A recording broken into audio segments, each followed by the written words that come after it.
আজকে birthday special barbecue nation থেকে ওদের ওভারলোডেড ননভেজ বক্সটা অর্ডার করেছিলাম, যেটার প্রাইস পড়েছিল 1349।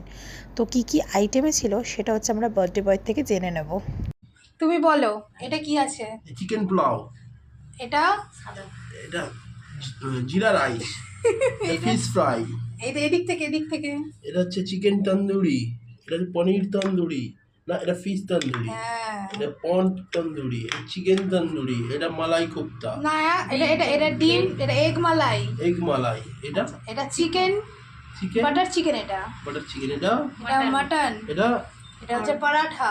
এখানে মিষ্টি, এখানে মিষ্টিতে আছে কি কি বলো তো? বাদামের হালুয়া, আচ্ছা এটা আছে ব্রাউনি, আর আচ্ছা। ওটা আছে আঙ্গুরি গোলাপ জামুন, হেভি আর হয়েছে। এইদিকে আছে হচ্ছে তোমার রায়তা, রায়তা। আর ওদিকে স্যালাড। ঠিক আছে, বার্থডে জমে গেছে। ও আর এইটা কি আছে বলো তো? কেক, কিসের কেক? এটা কিসের কেক? গোলাপ জামুন কেক। ঠিক আছে। এখানে দু একটা আইটেম আমার বাড়ির বানানো ছিল, আর কিছু খাবারের নাম ভুল বলেছে, সেটা আপনারা একবার গিয়ে চেক আউট করে নেবেন বারবিকিউ নেশনে। আর কেকটা ছিল ডেজার্ট হেভেনের গোলাপ জামুন ফ্লেভার কেক।